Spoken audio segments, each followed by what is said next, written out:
You're listening to The Real Deal Conversations, a podcast designed to encourage, inspire, and equip you by sharing real stories and meaningful conversations that bring real life to the surface.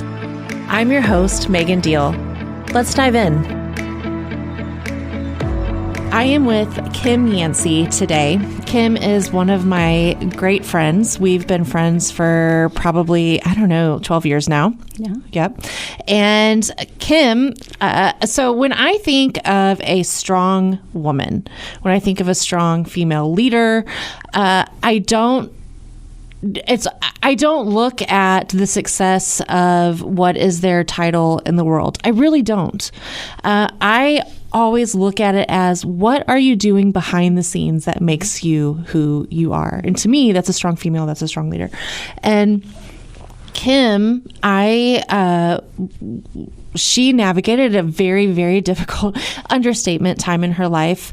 And in that time, it honestly could make me cry right now just talking and introing it, because what Kim did in that time was so powerful. And it was such an example of a God-fearing, just obeying, just woman.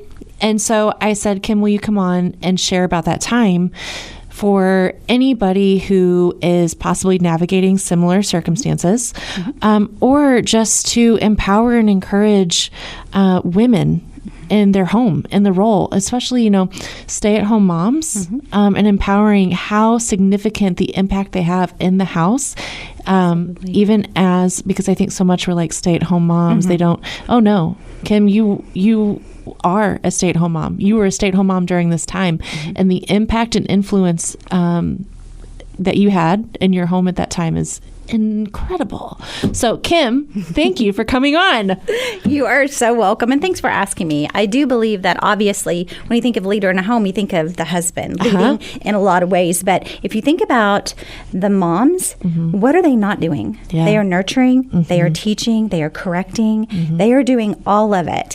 And I truly believe, when you asked me to speak about this, I really struggled in the beginning about how to really kind of give this outline of where to start. And I truly believe that you start with, I believe that I'm a Christian, number one. Whether you are a Christian, you're listening to this or not, I feel like you can get a lot out of this.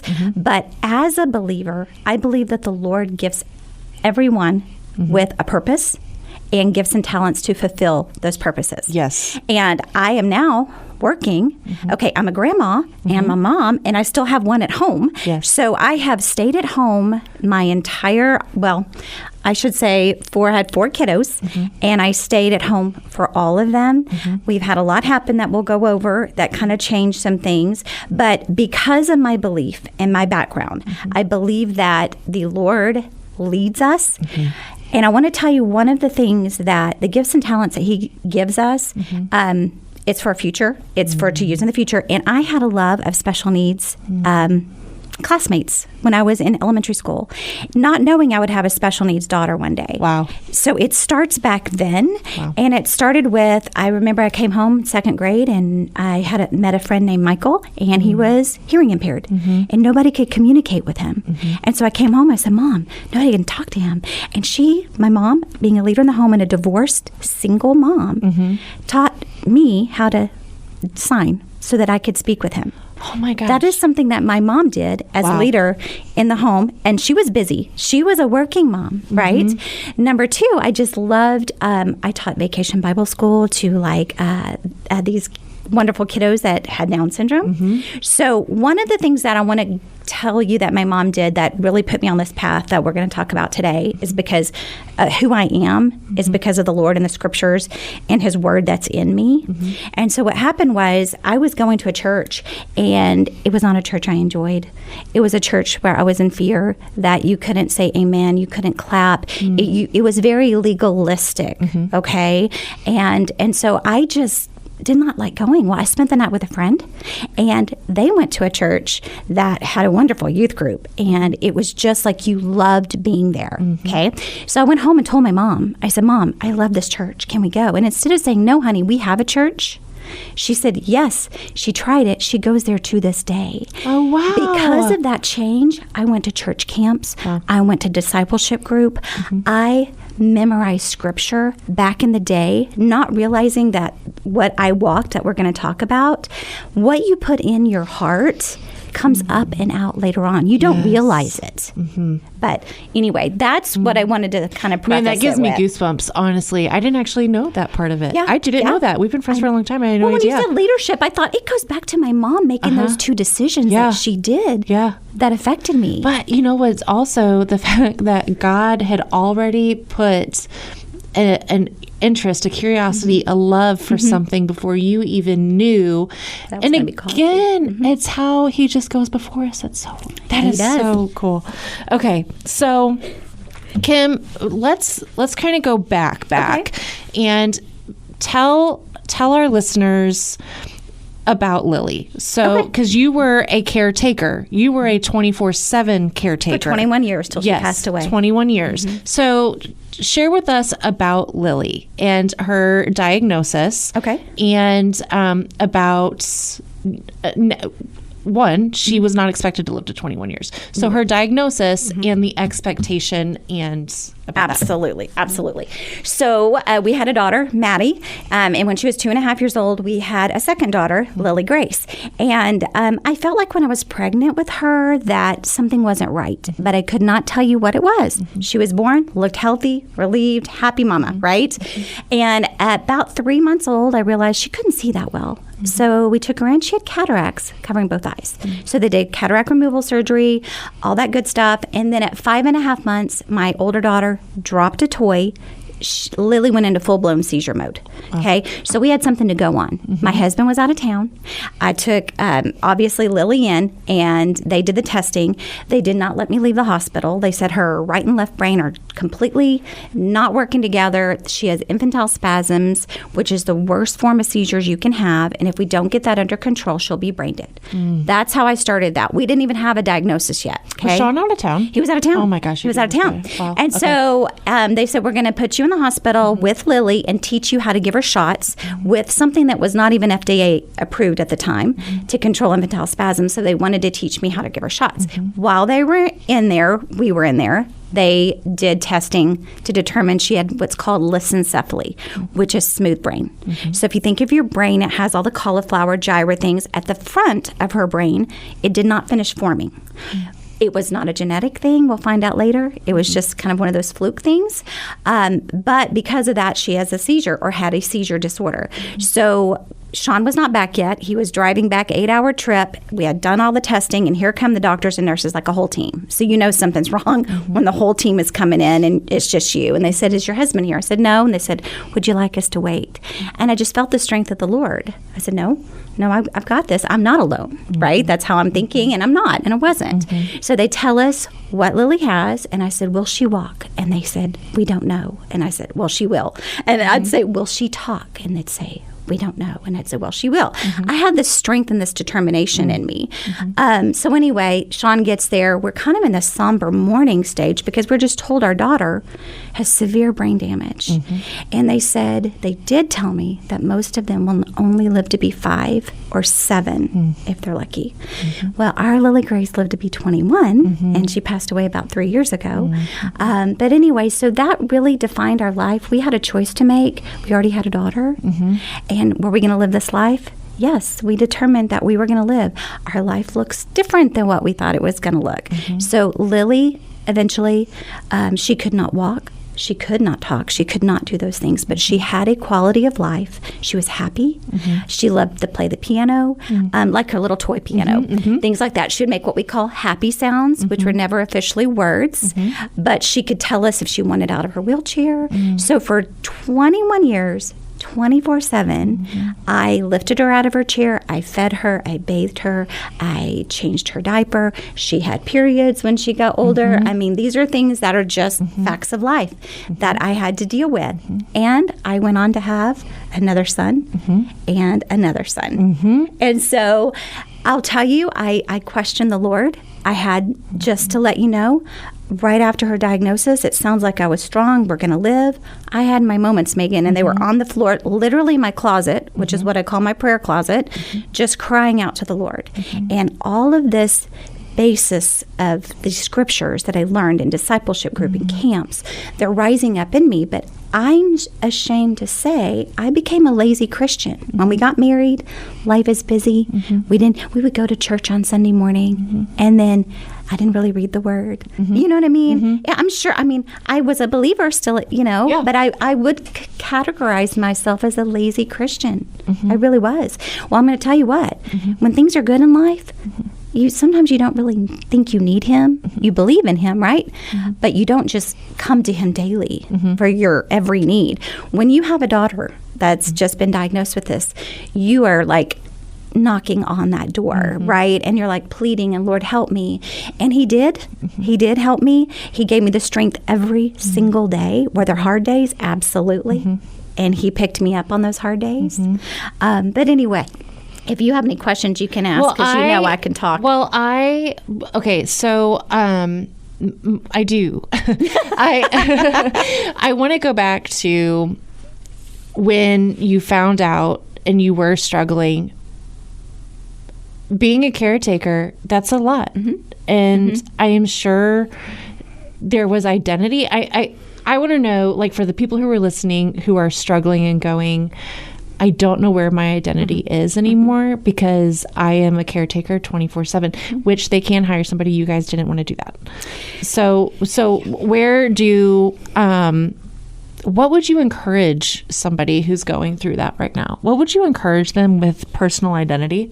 What would you encourage them with the day to day that can feel probably monotonous? Take it minute by minute, number one. It's not even day by day. Yeah. Honestly. I have to go back and tell you how good God is, because my degree, I wanted to be a physical therapist.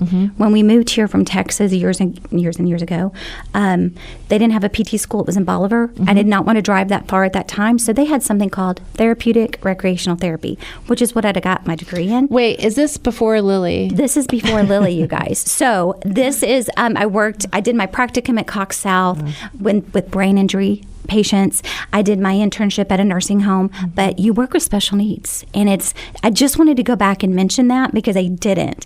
But your heart, it's so... Isn't it? I know. Before you even had Lily, it's just another testament how... life happens, yes, but man, God goes before us. He goes before us and he equips us. So you asked me, how did I do it? Yeah. With his help, honest to God. Yeah. And it was day by day. Yeah. Did I have good days? Yes. Did I have bad days? Yes. And my kids even saw the raw moments. I didn't pretend everything was okay. They saw me on my knees. They saw me with my Bible in my lap, which we'll talk about with what happened to my husband coming up too. But I would encourage you, never give up. The joy of the Lord was my strength. It doesn't mean everything was perfect and I wasn't in tears, but all of the words that I studied on putting the armor of God, because I felt attacked, to be honest with you. And when something else bad would happen with Lily, I'm like, come on, is this not enough? Like, we're dealing with this now, and now her spine looks like the letter C, and she has to have rods in it. It was just like, it wasn't just an easy go of it, right? So this kept me in close contact with the Lord, okay? And so if you have those bad days, you have those bad days, but there's going to be a better one that's coming, right? And I would also tell you, sometimes you are in the mundane and the monotonous and you're feeling like, can I do this? And you did bring up a point. We could hire somebody. Okay, Lily couldn't communicate. I don't want to sound like an awful person, but I'm not very trusting of people when Lily can't communicate to me. And I loved her. Nobody's going to love her more than me. And so I wanted to do it. So we made a decision as a family.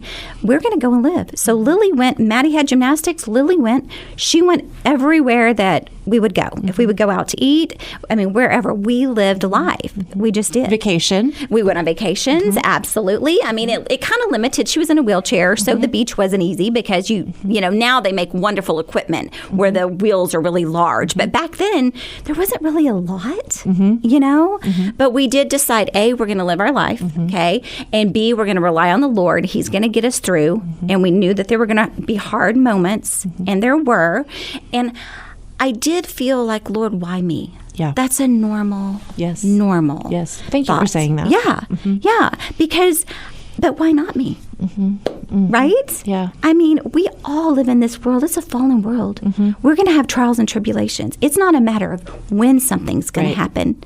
I mean, or if. It's just when. It's not if, but when, right? And do you feel like living your life and setting that standard of, we're not going to stop living, do you think that played a huge part in how you were able to navigate that in a healthy, positive way? Because you guys didn't let it say, well, we're not going to experience anything anymore. Yep. No, we're just going to find a way for Lily to be with us, and we're going to keep living. Absolutely. And you know, it's really sad sometimes. I'm going to be honest with you. We felt sorry for ourselves on some occasions. Like, why can't we just go on a normal vacation? But I think I'm so glad you're saying that, yes, though. Because that's so normal. It's human. And so many people, I think the thing, a lot of, you know, why I ask people the questions I ask and ask for the in-depth background of how did you feel? It's not because I'm like, it's because I want people to know you're not on an island to yourself and your thoughts. No. Don't feel shame in your thoughts. Don't feel shame in your circumstance and how you handle it sometimes. Yeah. And that's why I think it's so important that all of us in our stories and our journeys normalize the negative. And I say negative, there's a better word for it, but you know what I'm saying? Yes, yeah. Like the things that are looked at as negative because it's so normal, but because we're all afraid of, well, is somebody going to judge me for feeling this way? Or is we're all living on an island by ourselves instead of living in community and empowering people through those hard moments. Right. Hard. I think that's a better word than negative. Yeah. Hard moments. Yeah. And empowering them by going, no, I thought that too. It's normal. Yep. And then it releases our listeners, it releases people going through it and going, okay, yeah, I'm not a bad person for feeling sorry for myself today. Right. You know? Well, and you know, I got to tell you, I don't want to jump forward. I'm going to say one thing. Yeah. It was hard. I didn't even eat until she ate, right? Because I would get up and go straight to her room, and she was on seizure meds and all that. And if you can imagine somebody that couldn't scratch themselves if they had an itch, that was in a position that really she could roll to the side, but that was it. So as a mom, you want your kids to be, you know what I mean? Like comfortable, right? I'm just going to say that. I know that's a strange word to say, but she's in bed and she can't get herself up. And if something's itching, and she had this long, brown, beautiful hair. If she had a hair that went down, it was tickling her, you know, things like that. So I would get up and go straight to her. Whenever we lost her, I felt like I lost a conjoined twin because my life and her life were so just connected, almost physically, because I didn't do anything until I did it for her. So I go back now, and I was telling you how I felt like we kind of complain sometimes about our vacation, like we can't just get on an airplane anymore and just go anywhere. When we lost her, Sean and I looked at each other and we're like, what we wouldn't give to have her back. You know, so there are seasons in your life as a mom and as a leader, and there's good seasons and there's bad seasons. But I'm here to tell you, I look back on those, what we thought were bad seasons, and there were so many blessings in that time. Was it hard? Absolutely, it was hard. But we did it with the Lord.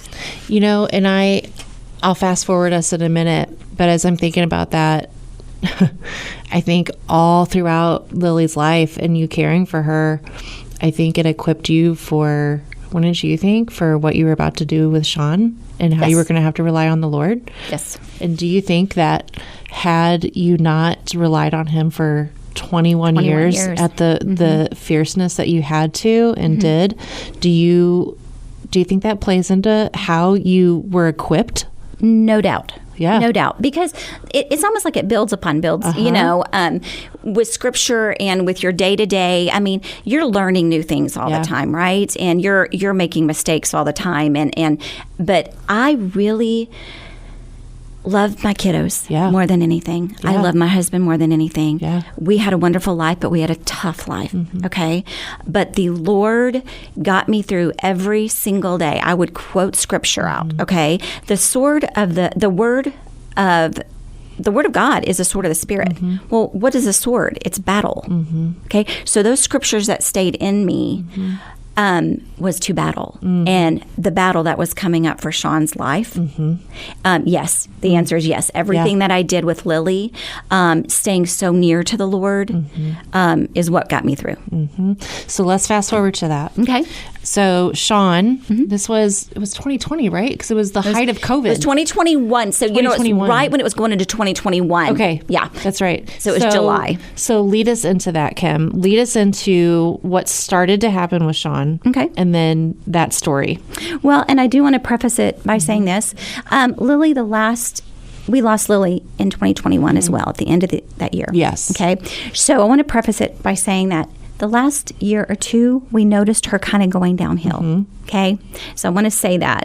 Yes, because we're going to get back into Lily. Yes, we're going to get back into Lily. We're going to timeline this. Yes. So let's kind of go into Sean, and then we'll... Yes. Yeah. So Lily was kind of going downhill. But anyway, so Sean was about to go on a trip that I didn't feel like he was supposed to go on, and he did not feel like he was supposed to go on. It was a work trip. So he tried to get out of it and couldn't. So I just prayed. I said, Lord, we tried, right? And he's going. So he was going to Vegas on a work trip, and that was when the Delta part of COVID variant hit. Okay. And that was almost worse than the first one, right? So Sean goes, he comes back. It was July. It was, I think, July 3rd. And July 4th, we were outside. He was in bed. He's like, I just don't feel good. Well, we figured out pretty quickly it was COVID. So you just do everything. There's nothing really you can do, right? I mean, they tell you there's not anything that you can do. And so we prayed, number one. That's the first thing we did. But after a while, his oxygen was going down. So you're not allowed in the hospitals, ER or anything. So I literally dropped him off at the ER, and he goes in. He's there for 10 hours. They do testing on him. They send him home. They tell him, this makes no sense to me, but they said, you're not at risk for being one that's going to be on a ventilator. We still have no idea what that test means or any of that. But they send him home without oxygen. And so I'm like, what in the world? And I had a pulse ox, and I keep checking it, and it's going down and down. Well, Sean's cousin had happened to send me something. Hey, I know of this guy that's a nurse practitioner that does house calls. I called him. He came over to my house at night. He prescribed oxygen to Sean and gave him just everything that he could do to try to do to help your immune system. He did. Okay. And so basically what ended up happening was he wasn't holding his oxygen level, and at 1 o'clock in the morning, this wonderful, wonderful guy ordered more oxygen. Wow. And then the next morning, he contacted me and said, how's he doing? And I said, not good. I said, his lips are blue. He said, FaceTime me, let me see it. And it didn't look bad. On the phone, it looks different. And I told him, I said, Tim, it's not good. And he said, go ahead and call. So I called an ambulance. At this time, they were sending people to other states. Wow. So I wasn't even sure he was going to be there in Springfield. And so anyway, they pick him up. He thought he went by helicopter because he was kind of out of it, but he didn't. He went by ambulance. And he went to the hospital. He was in the hospital for 32 days. Long story, and you can ask me whatever you want. Yes, well, about that. So he gets in the hospital, and I would really like you to go through that process with me, because I'm going to get to what you did in battle, what you did in spiritual battle, and so he gets in the hospital. Gets in the hospital. And they're telling me that he's not going to make it. They're just not. And I was doing a battle I was doing my own research, and I was asking for certain things to be done because honestly, I love our doctors and nurses. They are fantastic. They are on the front line, but nobody really knew what to do. So I was just doing my own part. And so I was asking for certain things, and I fought for certain things. I want this to be done. And I had to fight for it. Okay. But one thing I did is I stayed positive through the entire time. I did, even though I didn't agree with some people, some of the wonderful nurses and doctors, I was very respectful to them. But I was able to stand my ground with this. Because he goes on a ventilator. Goes on a ventilator. Yep. And what did you do when he's on a ventilator? Well, what atmosphere did you create? So let me just tell you what they did first. It's just like Grey's Anatomy. They FaceTimed me to tell him goodbye. And they said, Mrs. Yancey, your husband has, I think he said, a 50-50 chance of living. And I watched my husband's face. And I said, Doctor, I'm going to stop you right there. I said, Sean, you look at me right now. You see my eyes? With Jesus, you have a 100% chance of living. I did not want the last thing he heard to be negative in any light. So that started the battle. Yep. Okay. Now, the battle started before, which I'll tell you about on the couch. But that started the battle there. And every nurse, they would do a shift, right, twice a day. And I would have them put the phone to his ear, and I would pray over him. I would speak scriptures over him. While he's on the ventilator. While he's on the ventilator. He's not aware. He's on so many medications. They're having to put him on his stomach for 8 hours, just anything that they could do to help with his lungs, right, they were doing. But I remember telling the doctors and nurses, I said, I have a request. Whatever you need to tell me, that is, it's straight can be negative. I don't want false. I want the truth, right? But do not tell me anything in front of him that's negative. I want you to do it in the hallway. Yeah. And so I prayed over the doctors. The doctors said, okay, he's been on a vent too long. We've discovered it can damage the vocal cords, so we need to do a tracheotomy. I think that's what they call it. Yeah. And so I said, I don't know, but yeah. I think that's what I'm saying, yeah, too. We'll have some doctors and nurses please do not call me and say, Megan, why did you say yeah? I don't know. Tracheotomy, I don't know. Yes. But anyway, so I prayed over that doctor. Yeah. And just, he was like shocked that I did that. I honored the nurses. I catered Chick-fil-A in. I'm not saying that to pat myself on the back. I'm trying to say the Lord showed me how to battle. Okay, I had doctors that were really, really ugly that told me that my husband, because of all the medication he's on, he's not responding to, that I'm so sorry, Mrs. Yancey, to tell you, but your husband is a drug addict. And I said, what?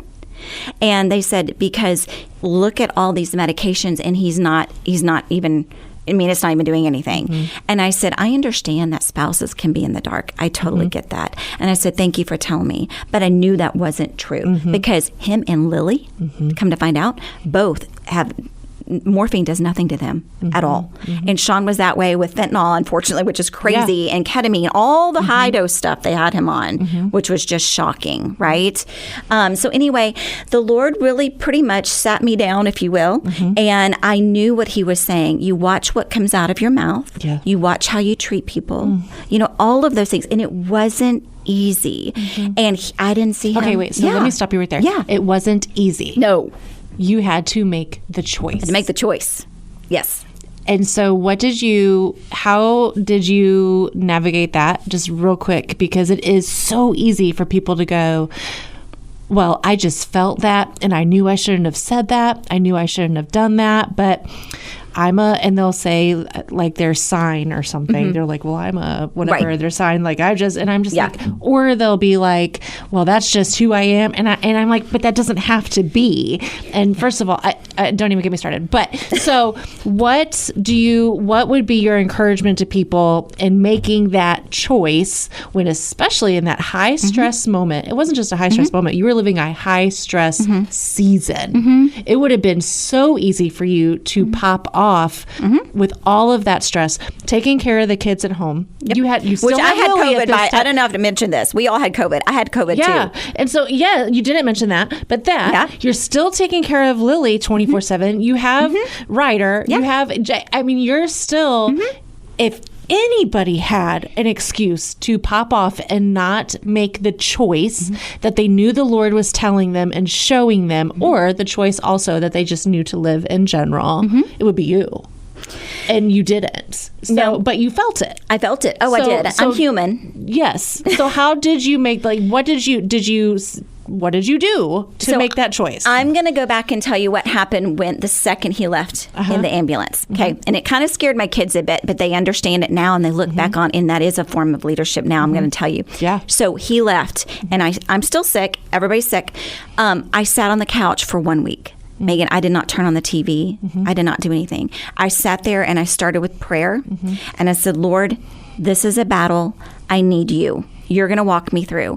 And I am not a proponent for just opening the Bible and just picking something, but I felt drawn to Jeremiah. I felt like he wanted me to open to Jeremiah, and I did. And I'm thinking, oh, I know that verse, Lord. The one that says, for I know the plans I have for you, declares the Lord, and just being kind of cocky, like, no, I know that. That's not where he took me. He took me to this random verse that out of context probably does not mean what it meant to me during that time. But he says, is my word not like a fire, like a hammer that breaks rocks into pieces? What he was saying to me was, you get into my word. I knew the word is the sword of the Spirit. That's for battle. Here's your battle. He was telling me, suit up, armor of God, recall all of these, these scriptures. So for 1 week, I did not turn on that TV. My kids who came down, Mom, what can we do for you? I'm like, I'm doing what I need to do right now. Thank you. Now listen, I would go and feed them. Right. I did go to the bathroom. But I sat on that couch and I did not want anything else in front of my eyes or in my ears other than the word of God. Okay. Now with that said, music was really important to me during this time too, because I almost could not get out of bed knowing what I was facing. I didn't get out of bed till I called like the 5 o'clock nurse before she's switching over shifts, right? Just to find out overnight. And it was never good news. And so you just want to crawl back in your bed because you just, how do I deal with this, right? And so I just let him lead. I let him lead, and I am human and I am not perfect. And I didn't, which is kind of funny. I did not cry for a long time. There was this breakdown moment, but I was in this battle, prepare, I don't even know how to say it, but I was basically like, I'm not going down here. He's not going down there. I'm in the zone, right? I'm not going to be, distracted or anything. So anyway. Yeah. And I remember having conversations with you and tell me about two different things, being in the grocery store and how you would have to speak out loud. Like you would have a thought going down the grocery store aisle and you would speak out loud to that thought. And then also waking up in the middle of the night and what you would do as you woke up in the middle of the night. That happened a lot because I was the spirit of fear was trying to settle in on me. Which is natural for this circumstance. Of course. But you took control. I did. Now, I had my moments, but I did. A bad thought would come and I would actually say no out loud. And somebody be walking by me and I'm like, oh, I'm sorry. That's not at you. But I would say no. And then under my breath, I would speak a scripture that was contrary to that thought, that was opposite of that thought, right? And what was the other thing you were asking me? Waking up in the middle of the night. Oh, what did you do as you woke up in the middle of the night? What would you do? I did the same thing. I battled. Sometimes I got in the word, but there were these songs that I listened to that strengthened me. And like I said, I couldn't get out. Every single morning, I had to listen to these songs. It was probably 30 minutes of worship, and I worshiped through the fear and pain. Which means you felt it. Yes. You still felt the fear and pain. I still felt it. But you worshiped. Through it. Yes. Through it. And I had to come, I came to the Lord, and I felt like he showed me the scripture because I said, Lord, so many people are passing away from this. They're believers, right? There's believers and non-believers, but how do I stand on this for him? And I remember thinking, okay, Lord, no matter the outcome, I trust you. That's number one. No matter what, if you decide to take him, and it's his time, I trust you. But Lord, how do I battle without that negative thought in the back of my head? I needed to know because I'm going into battle. I didn't want to have doubts in my back, And there's a verse in the Bible that says, help my unbelief. I believe, but help my unbelief. I said that a lot. Okay, during that time. I just did. But anyway, and I lost my train of thought on what I was going to tell you. Worship middle of the night, and you would worship through the fear and pain. And I have a question. Yeah. So it was on TV all the time. People were always talking about the people passing. Yeah. All the ventilators. Yeah, they did. Yeah. And I can't imagine my spouse being on a ventilator and hearing of all the people passing while on ventilators simultaneously. Once again, the fear tries to settle in. It does. And I remember what I was going to tell you now. I felt the Lord show me and take me to the only commandment with a promise is if you honor your mother and your father, you will have a long life. Well, I've got to tell you, Megan, my husband honors his parents better than anyone I've ever seen. So much so that we just made a decision that helped them out in our life in a major way. Yeah. So I remember the Lord brought that to my attention. I said, I feel like you're showing me something to stand on, and there is a battle, and I'm going to have to do it. And my kids just rallied around me. Yeah. And I would tell them, we're not going to speak it. Okay. And Facebook, I'm not on Facebook all the time. I love the pictures. I love to see what people have going on. That was a really good thing for me because I was able to put out specifically what they were saying and ask for prayers, throughout that time. And I remember. And you had so many people who rallied and prayed. Yes. And I want to kind of go back real quick to that scripture about honoring your parents and living a long life. And I just want to insert this in here because there are people who have had parents who were not great parents or healthy parents. And so putting boundaries up against people who are very unhealthy. Yes. I do it. I'm one of those people. Yeah. I have had to put, unfortunately, boundaries up. Me too, Megan, with my mom. Yes. And so I don't want anyone... What Kim is saying is not that you're not going to live a long life if you haven't, if you have boundaries up against unhealthy people in your life. No, this is just something the Lord took me to specifically for this circumstance and situation because I love my mom. Yes. My mom was a single mom raising us. We did not get along. We butted heads, and I'll tell you, she's not doing good right now, and I am honoring her, and it's not easy because I have some of these emotions coming up from the past, right? But I'm still able to honor her in certain ways. Yes, exactly. And with boundaries. So I just wanted to kind of put that to the front. But it is very much what you said, that there is scripture that, specific for them. But he'll lead you to those scriptures. Like I didn't understand really the one he started me off with. Well, I got it pretty quickly.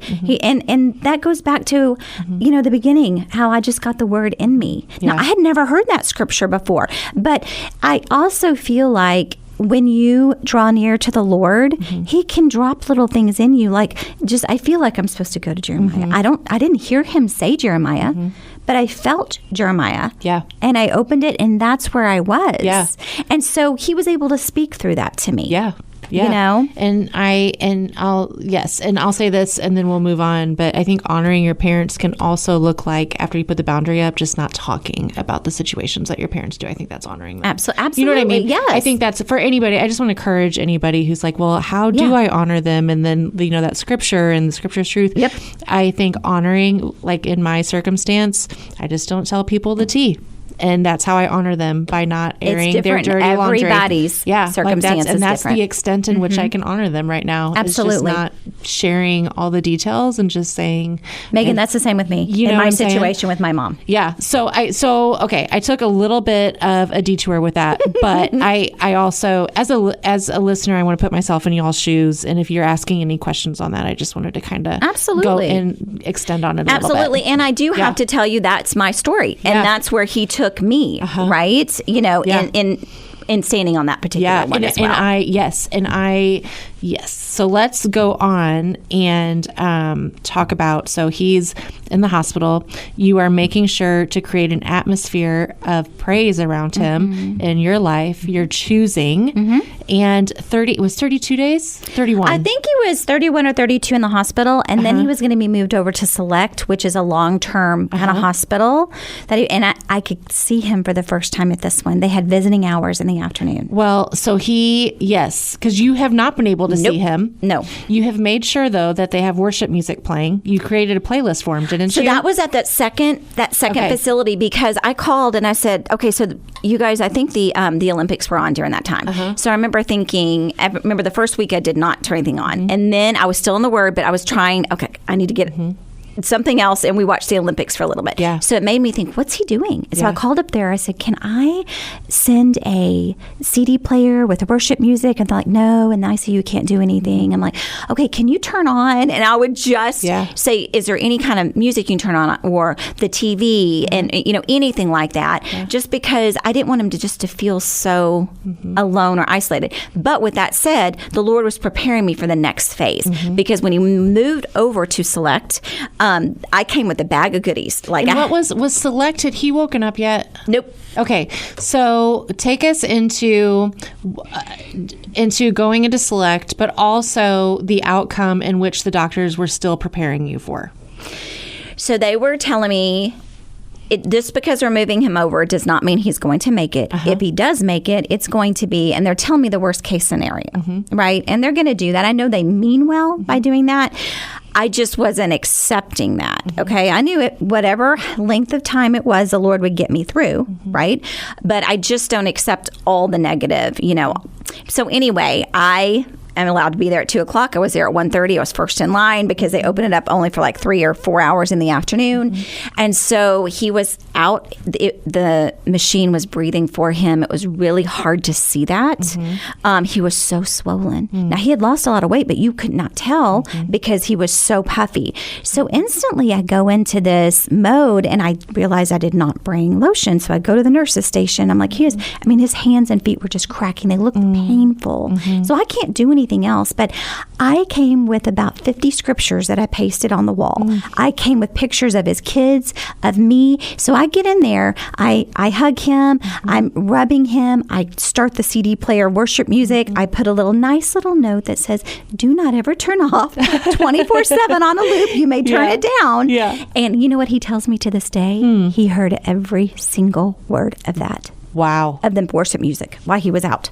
And he said it brought such peace. So I'm telling you guys, the Lord can lead these things, like these little ideas that you think are so minuscule and they mean nothing.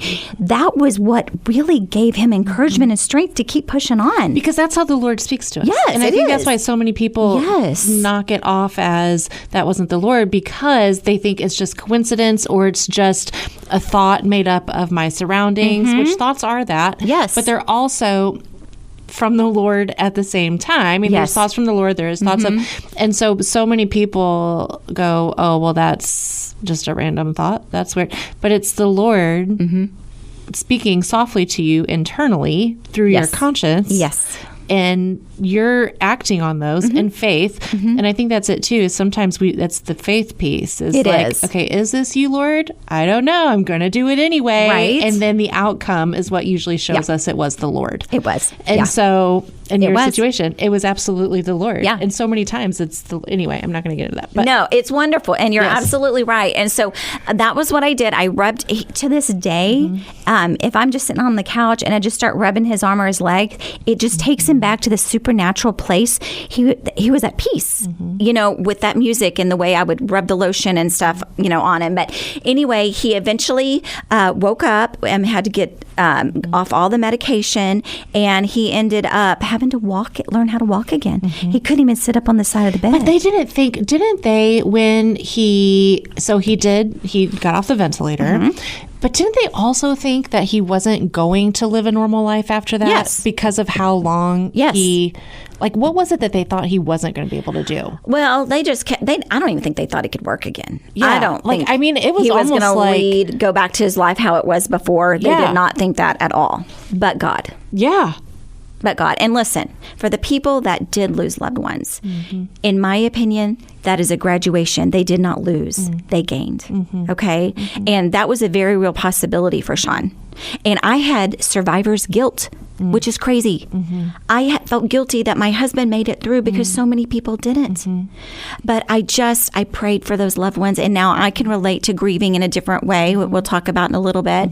But anybody that's lost a loved one to COVID, I prayed for you. I prayed for all of those going through it, as I was going through it. And when Sean, like I said, when he came home September 11th. So he was gone. Gosh, Sean could tell you how many days. But I can't remember. I think he went in on July 13th and he came home on September 11th. And he walked with a walker into our house. And my daughter, we had a wheelchair, so we had a wheelchair ramp. Yeah. And so we were using it for Lily and we were using it for Sean. And Sean, to this day now, what does Sean live like? He is 100% back to normal. 100%. You guys, they did a scan of his lungs, and there is no damage. Isn't that wild? No damage. So you know what? I got to tell you something. Back to the first thing I said, I believe that we have a purpose on this earth, and his was not fulfilled yet. Yeah. And we lost one of our best friends to cancer about 8 months ago. Sean played a really pivotal part in that. He even washed his feet before he passed away. Geez, it was just the most beautiful death I've ever seen. So Sean goes, I see my purpose in, so anyway, we don't know how long we have. And if we're believers, we're going to an eternal life. But I am so grateful. I will tell you that Lily never got COVID. All of us in the house got COVID. Lily didn't. You guys, I was taking care of her. I had COVID. I went in with 4 masks, a winter coat. This is July. Winter coat, 2 sets of gloves, sat her up to watch Frozen for an hour, go back out, go back in, lay her down, go back in, feed her. I kept her in her room, but went in every hour and 2 hours. She never got it.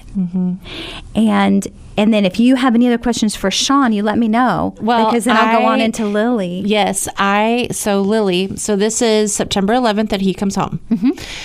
And then, yes, I want to go into Lily. So tell us about the journey now that Lily is on. Okay. So God's goodness again is our daughter graduated. She was going to go on. She graduated with allied health. I can't think. It was something to go into like occupational therapy. Okay. So she was working at ARC of the Ozarks, loved it with the special needs kiddos, loved it. And we got a grant or some kind of special that Lily was able to hire some. We could hire somebody if we wanted to, but all the other ones, you couldn't pick who you hired. And this one you could. And God brought this about at the right time again, guys, because I'm about to be taking care of my husband, right? Seriously, for a while. So Maddie had graduated and she's working at Ark of the Ozark, and we got this grant that I could hire somebody to take care of her.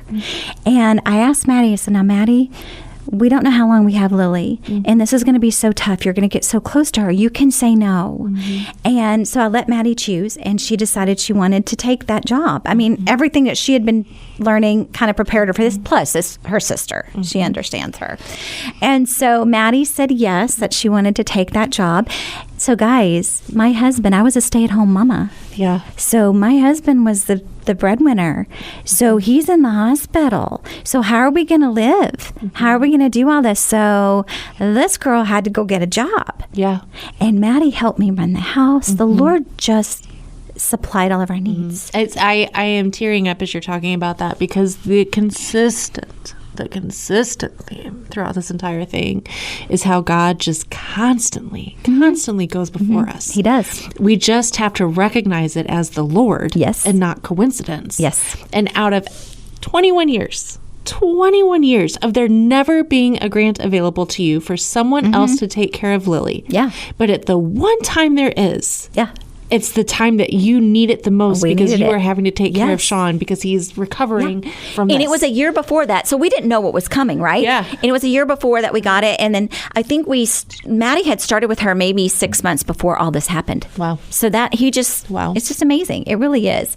But anyway, so Lily Grace never got COVID, and she ended up getting a cold that everybody had around Thanksgiving.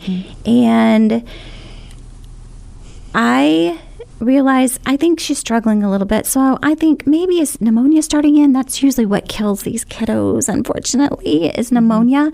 And I'm like, Sean. And why? They don't move around a lot.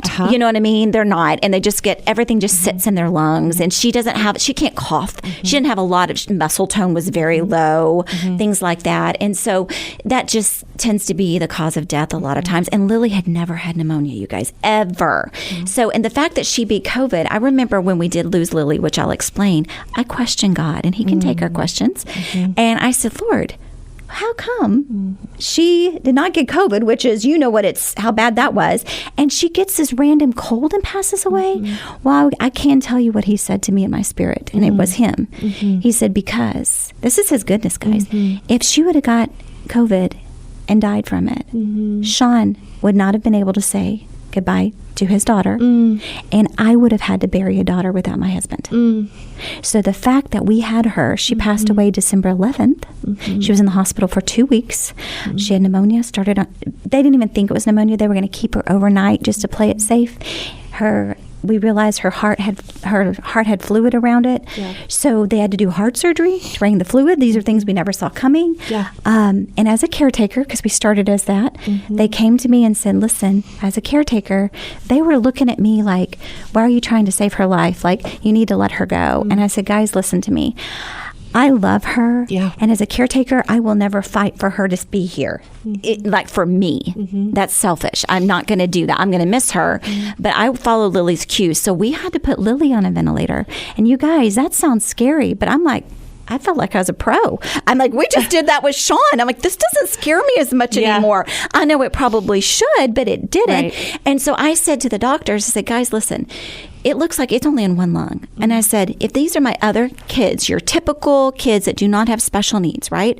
And they're battling with this, wouldn't you put them on a ventilator to give their lung a chance to heal? They said, yes. I said, do it for her. And we did. And then she ended up getting it on the other side, and she just went downhill. And so we had to have a little conversation, little come to Jesus meeting, and it literally was. And I was redoing her room in otters for Christmas, and I had a little conversation with Lily, and I said, Lily, if you're ready to go, you can. But look at these pictures of your room. I bought all the stuff, and we're going to do this, but if you're ready to go, you can go. And she just kept going down, and we had to make that decision that no parent ever wants to make. And I've got to tell you, she passed away on December 11th at 11 a.m. in my arms. They give you medication to be comfortable, and they said it won't be long. It'll be 15, 20 minutes. I held her for 17 hours. 17 hours. And she passed. And I remember questioning God again, you guys. And I said, Lord, I thought it was time for her to go home. You know, all the signs. Why did I have to endure that? Because that was a parental torture, but I look back on it as a gift now, okay? My time with her there. Yeah. But it was torture at the time.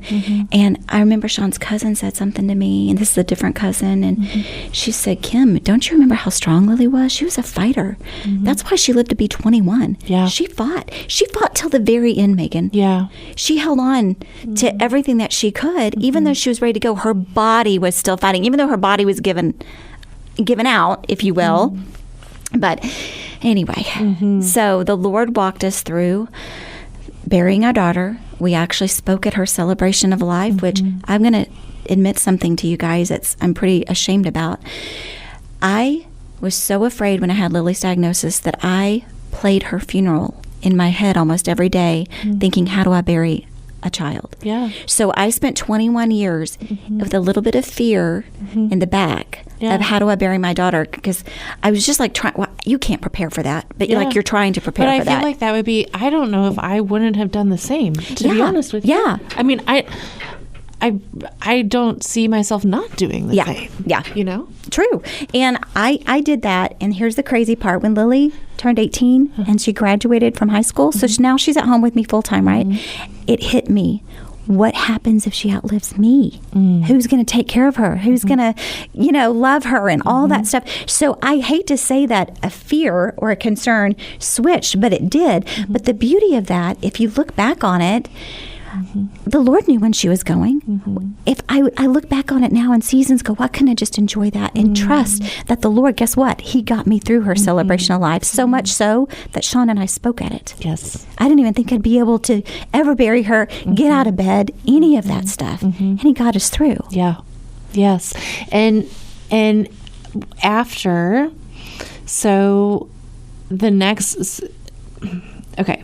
One, I want to talk real quick. It is so true, because I was there, and it was so obvious that the Lord was with you guys, and it was beautiful.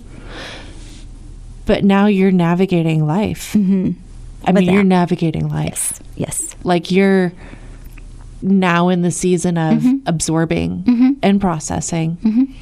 And like you had said, it was like a conjoined twin situation. Absolutely. And so for the people who are listening who have lost the one that they were caring for, how did you navigate that? One day at a time, 1 minute at a time, honestly. The Lord does get you through it. I learned a lot. With grief, for me, it's different for everybody, but there was guilt in grief. And that really surprised me, because if I had a good day, I felt guilty. Why are you having a good day? Your daughter's not here.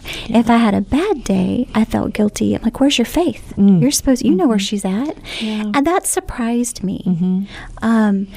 But, okay, time helps, but it never takes it away. Okay, the hole is always there. Okay, what we went through is always going to be there.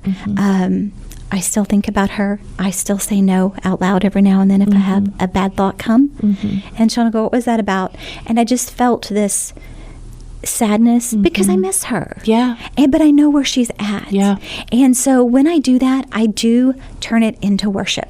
I just say, Lord, thank you for 21 beautiful years with my daughter. I wish I had her longer, but thank you that I'm going to see her again. And my son Jake said to me the other day, he said it actually a few times this past year, he said, thank you for how you raised us. And I think we let him see, they saw it all, right? And we weren't perfect, you guys. We made mistakes, and they saw the mistakes, but they saw us rely on the Lord. And they saw where that strength came from. They saw the raw, the real, all of that. But, you had me to come on and I guess talk about leadership. And I'm telling you, if you let God lead, it's not that it's easy. It's not, there's not going to be, tribulations and trials. But you'll get through them and you'll come on the other side. I'm still heartbroken, but the Lord heals us. And I'm just choosing to be grateful. And in grieving, how did you, because some people feel like, well, I just have to, or some people can feel like the person in the situation, well, just like you kept Lily's things as they were for a while. I did. And so just tell me a little bit about that for anybody who is navigating that period. Well, here's my first fight with my husband right after that. Because it's a real thing. It's a for real people. thing, you guys. So I'm going to be honest. Okay, so this is what happened. Lily passed away December 11th. My husband is, God love him. He's the best. He is Mr. Type A, brilliant. He does all the accounting, all of that, right? And he's a great guy. And he's a great guy. He is. But guess what? End of the year's coming. We have a wheelchair van. We got to sell it right away. Lily doesn't need it anymore. I wasn't ready for that. But he made a good point. We don't need it. Let's sell it so we don't pay property taxes on it. Let's let it go. And I wasn't ready. But the Lord had the perfect person that needed that. So that was our first little battle. I said, babe, don't push me on this, please, please. He's like, Kim, we don't need this. But he let me have the time I needed on the other stuff. Okay. So, but I can see the goodness of, went to exactly who it needed to go to. She had a fantastic bed. You guys, special needs equipment is astronomical. It's unbelievable. I'm pretty sure this bed cost $8,000. And I go into her room and I turned it into my prayer room. I left it the same, but I put a chair in there, and that's where I had my time with the Lord. And I think I only had it that way for maybe 2 weeks. And I looked at the bed and I looked at her empty wheelchair because she's not there anymore. And the Lord brought to me, into my mind, somebody that needed it, that I thought, hey, reach out to them. I reached out to them. Their wheelchair just broke. Oh my gosh. Wow. And that went to Lily. Wow. And I prayed. So this is what helped me too, Megan. Everything I let go of, I prayed over before it left. And I thank the Lord for the time that I had. I thank the Lord for that this equipment helped me to take care of my daughter in the best way possible. And I prayed for the person that this was going to. I know, you're going to make me cry too, because that's how I handle things, Megan, is I have to be thankful and grateful, and then I want it to bless them like it blessed us. Okay, I'm going to try to get my words out, but do you guys see why I wanted Kim to come on? Because the example that she lives, despite pain and tragedy and heartache, swear I'm going to pull it together. I don't know anybody personally. I really don't know anybody personally who is like him. I just don't. And everything she says, it just speaks volumes to who she is. And I've known her for over a decade. And what she is saying here, it is the real deal. It is authentic. It is pure. It is raw. It is who she has been consistently, not just in that season. It wasn't just who she was in the season, starting whenever Sean went into the hospital, and then she turned a corner and was like, okay, well, I'm gonna have to be like this now. It literally has been who she has been consistently the entire time I have known her for over a decade. And I don't know. So let's Number one, can I say one thing? Yes. That is the Lord leading me through all of it. Yeah. And I am human, and I did battle. Yeah. I had those selfish thoughts, Megan. Megan, I don't know that I want her wheelchair to go. Yeah. But why do I need it? I was able to rationalize and then trust the Lord in that. But it was His goodness. And if you go back and you look all the way from the beginning, He's been there. He's been there. He's been there. But is it hard? Absolutely. Yeah. And how would you... Okay, a few things that I want to ask you to give our listeners with encouragement. One, let's start from ending to beginning. How would you encourage a couple who is navigating the grief stage to be with each other and not against each other? Number one, you all grieve differently, even spouses. My Uh-huh. husband and I laugh because he goes, I just shove it down deep. That's what he said. Yeah. And I don't want to say I wear it on my sleeve, but I want to deal with the emotions. So we cut each other the slack, right? Yeah. We're like, we did do that. And people are going to say things wrong. Yeah. They mean well. If you can see that they mean well and they don't know what to say and what not to say, I just give them grace in those times. Give yourself grace. Like I said, that guilt that was there for me, that was real and it was there, and it's going to be tough. Yeah. You are going to get on the other side of this. Like I said, it doesn't go away, but it gets, I don't want to say easier. That's not even a word. I don't even know the word. Right. But with the Lord, all things are possible. You will get through it. Yeah. There are seasons in your life, Yeah. and I'm into the grandma season now. And we have a picture of Lily up in our house, and our grandson says Aunt Lily. Aww. So we just keep talking about her, and everybody's different. Like, we want to talk about her. We want her life to matter, right? Yeah. So I would say cut yourself some slack and allow each other to grieve the way you need to grieve, but don't shut each other out. Yeah. I mean, that's really big. Just make sure you're like, hey, what do you need from me? Or do you need me? Because sometimes... Is that a choice sometimes for you, like, to shut out? Do you feel like it's was it tempting at times? Yes. It was do that? very tempting just to shut down and go into my room and just hide away. Yeah. Right? But guess what? When you have other kids, you kind of don't have that choice, right? In a way, right? Right. And so that was helpful to me. Yeah. Is I was like, I've got to be there, and Lord, I don't know how I'm doing this, but with you, we can do it. Yes. And how would you? I think this question spans over everything we've talked about and can translate to anybody's situation. How would you encourage somebody through a very dark, hard season? And we've talked about it this entire time, but if you could have them take away just one thing, like if you're like, out of everything I've said to encourage you in your season, well, what you're would it not be? alone. Yes. Number one, you are not alone. There are people that are there for you, even though the enemy likes you to believe you are by yourself. You will never get to the other side. Tomorrow will never be better. Okay? Those are lies from the enemy. Yeah. They just are. And I'm not saying what you're going through is not real and it's not painful. It is. And I don't want you to not, act like Pollyanna, this is not real. It is real. Yeah. Okay? But number one, you do have to take care of yourself, right? Like, I never really did that with Lily. I took care of her, but not really myself, and I see some things that I would go back and maybe do differently, right?